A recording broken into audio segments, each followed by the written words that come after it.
Hello बच्चों, class 11 physics में आज हम लोग चैप्टर 4 का एक नया टॉपिक पढ़ेंगे। इस टॉपिक का नाम है ऊर्जा। ठीक है, तो पहले हम लोग देखते हैं कि ऊर्जा क्या होता है, उसका डेफिनेशन। तो देखिए, किसी वस्तु के कार्य करने की कुल क्षमता को उसकी ऊर्जा कहते हैं। किसकी मतलब कोई भी वस्तु है वह कार्य करता है तो उसकी कार्य करने की क्षमता को ही हम लोग उसी वस्तु का ऊर्जा कहते हैं। ठीक है, अब देखिए, हम लोग का जो ऊर्जा है वह ऊर्जा दो प्रकार का होता है। पहला क्या है, गतिज ऊर्जा, और दूसरा क्या है, स्थितिज ऊर्जा। तो हम लोग की गतिज ऊर्जा क्या होती है उसको देखिए।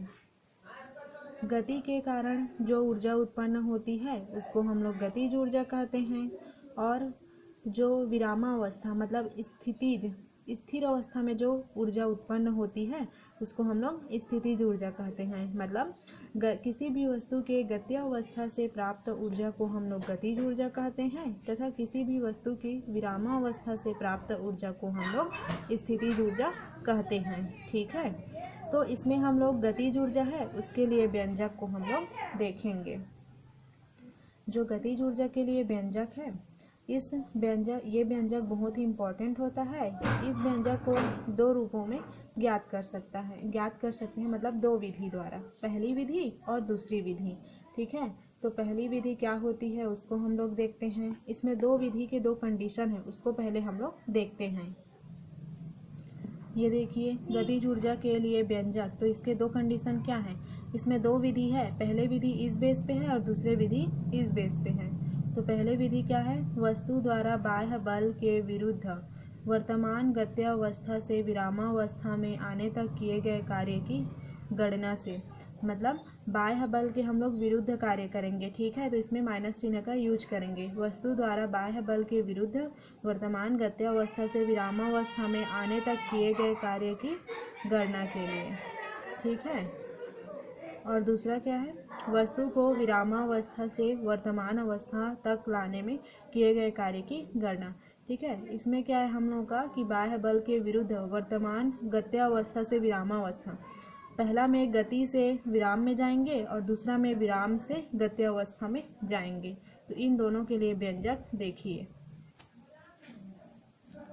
पहली विधि, तो पहली विधि हम लोगों की क्या है उसको देखिए।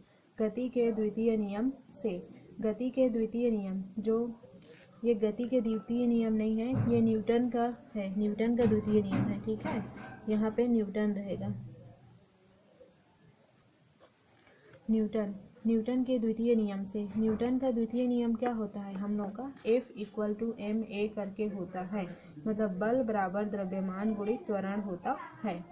तो न्यूटन के द्वितीय नियम से न्यूटन का द्वितीय नियम क्या होता है, F equal to m a होता है।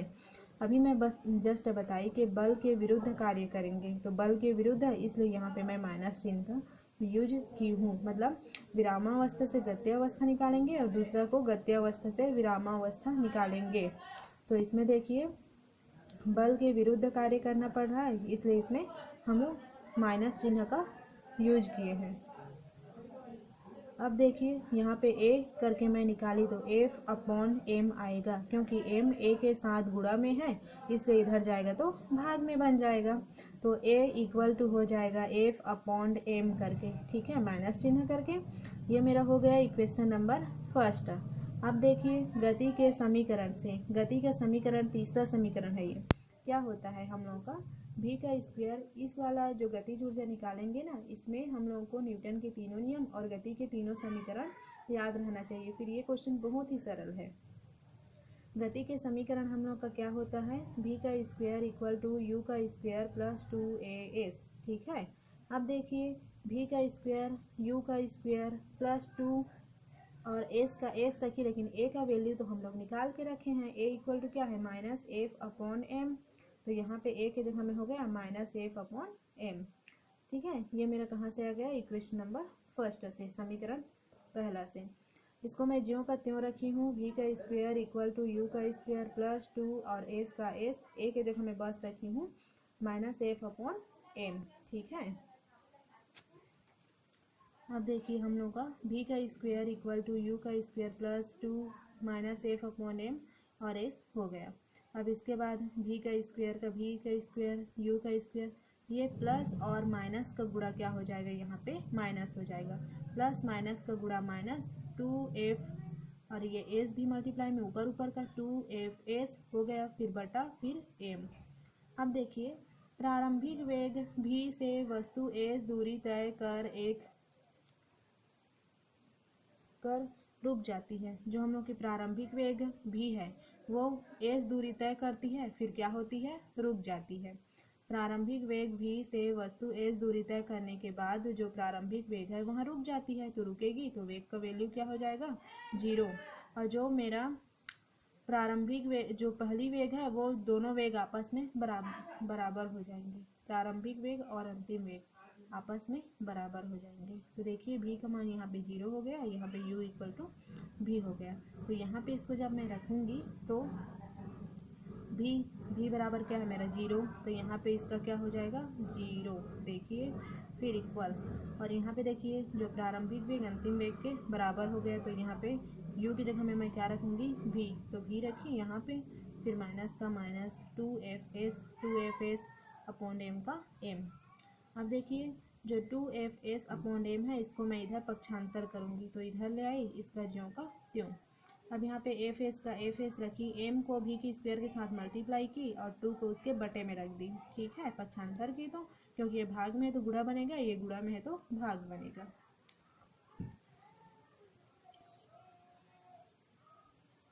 ये समीकरण नंबर 2 है मेरा। ठीक है, तो यहाँ पे देखिए हम लोग वस्तु द्वारा किया गया कार्य का हम लोग का डेफिनेशन, मतलब उसका फॉर्मूला क्या होता है, कार्य बराबर बल गुणित विस्थापन होता है। तो बल हम लोग क्या मान के चले हैं, F, और विस्थापन को S, तो F(s) हो जाएगा।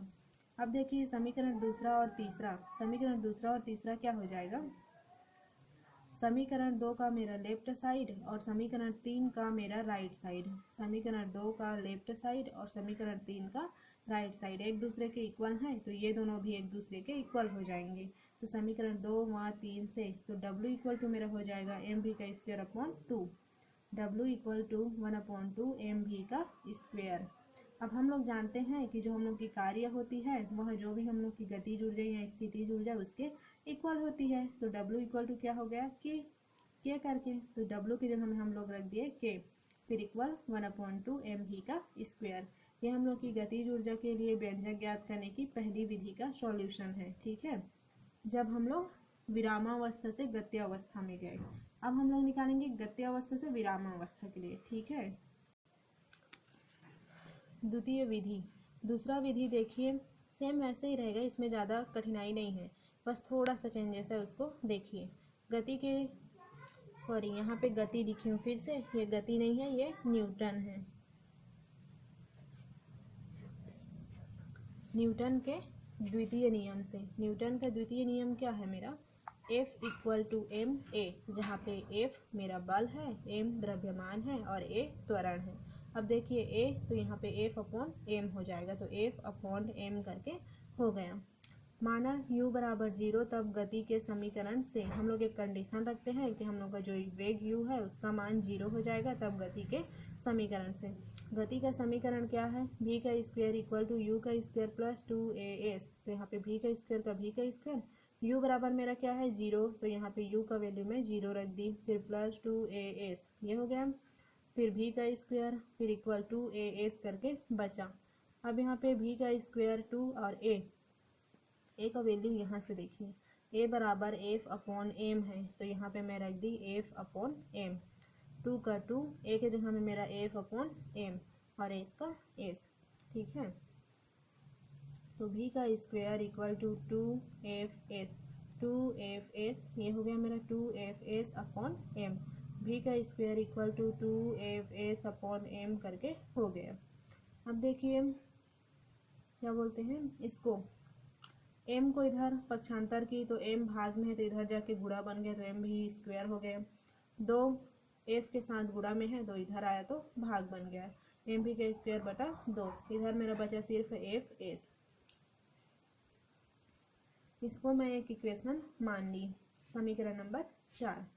अब देखिए वस्तु द्वारा किया गया कार्य, कार्य बराबर होता है बल गुणित विस्थापन।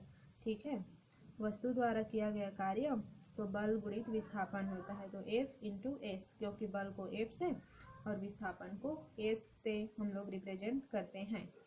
समीकरण जो मेरा 4 और 5 है, तो देखिए दोनों का जो राइट साइड है, समीकरण 4 और 5 का जो राइट साइड है वो एक दूसरे के इक्वल हैं, तो समीकरण 4 और 5 के लेफ्ट साइड भी एक दूसरे के इक्वल होंगे, इसलिए समीकरण 4 वहाँ 5 से।